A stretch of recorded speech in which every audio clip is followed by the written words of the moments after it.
안녕하세요. 히야 한국어 히야입니다.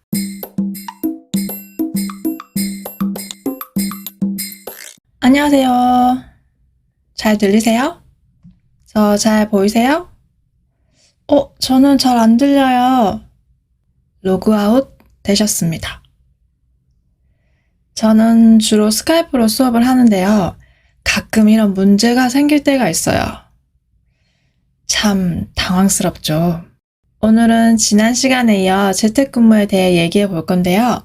오늘은 재택근무의 단점입니다. 우선 재택근무는 제가 방금 얘기했던 것처럼 기술적인 문제가 생기면 모든 업무가 중단됩니다. 재택근무가 가능한 이유는 인터넷이 존재하기 때문인데요. 인터넷 덕분에 시간과 장소에 구애받지 않고 일을 할 수 있는 거죠.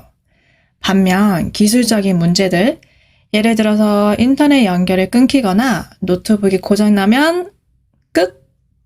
업무 상황을 공유하거나 화상회의를 하거나 동료들과 소통할 방법이 없어지는 거죠. 그리고 그 다음 문제는 일과 일상의 경계가 애매모호해집니다. 재택근무를 하면 이제 여러분의 집은 사무실이 되는 거예요. 즉, 집에 머무른 것은 사무실을 떠나지 않는다는 거죠.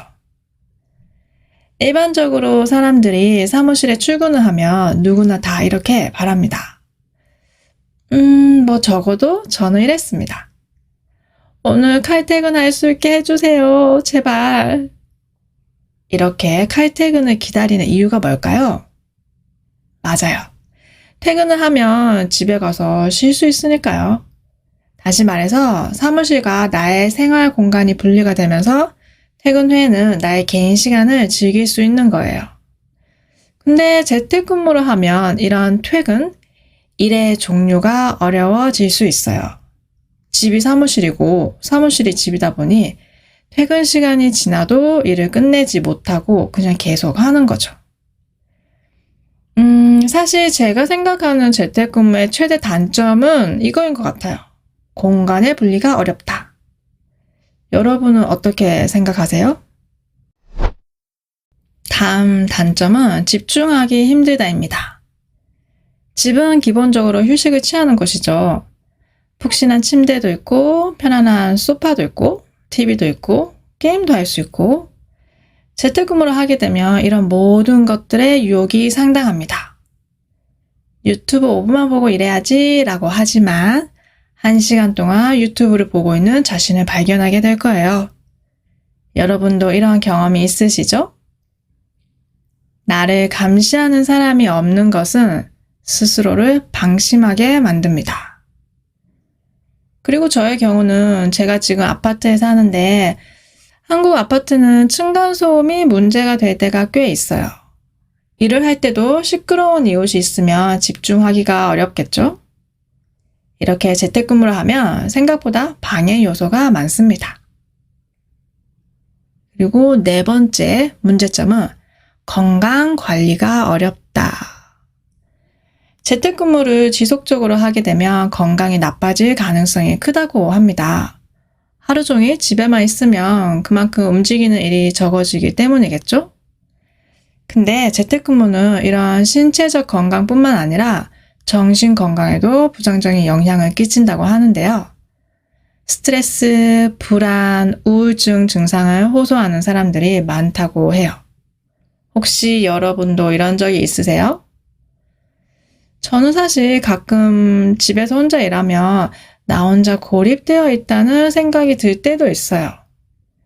만약 제가 사무실에서 다른 동료들과 함께 같은 공간에서 일을 한다면 그런 생각을 하지 않았겠죠? 모든 일에는 동전의 양면처럼 장점과 단점이 존재하는데요. 오늘은 재택근무의 단점에 대해서 얘기해 봤습니다. 여러분이 생각하는 재택근무의 문제점은 무엇인가요? 오늘의 단어입니다.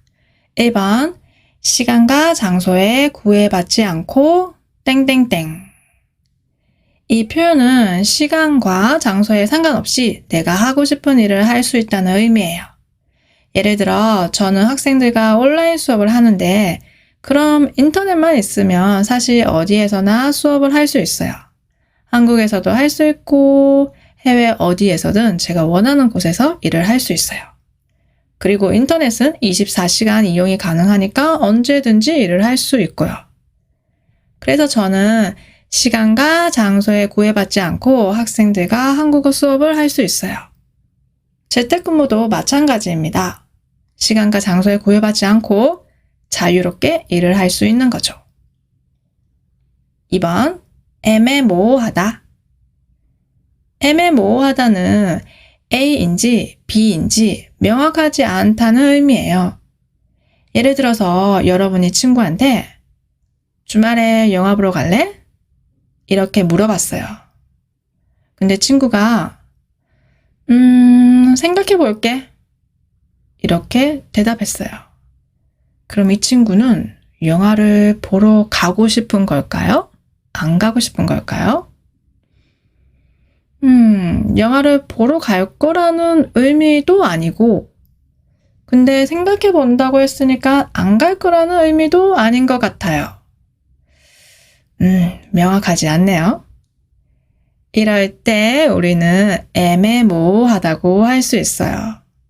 친구가 애매모호하게 대답을 한 거죠. 혹시 여러분도 이런 친구 있으세요? 항상 애매모호하게 얘기하는 친구.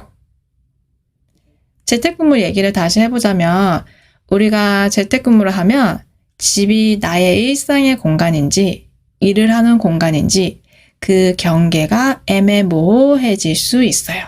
3번, 칼퇴근. 칼은 보통 우리가 무엇을 자를 때 쓰는 도구죠. 종이를 자를 때도 쓰고 요리할 때도 쓰고, 퇴근은 회사 일을 마치고 집에 간다는 의미예요. 그래서 칼퇴근이라고 하면 칼로 자른 것처럼 정확히 정해진 시간에 퇴근을 한다는 의미인데요. 예를 들어 5시가 퇴근 시간이에요. 그럼 4시 59분 58초, 59초, 5시 땡 하면 퇴근하는 거예요. 이게 바로 칼퇴근입니다. 여러분은 매일 칼퇴근 하세요?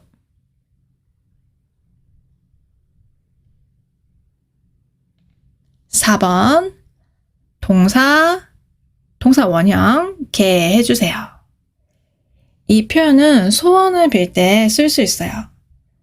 한국 사람들은 보통 새해 첫날 떠오르는 해를 보면서 소원을 빌기도 하는데요.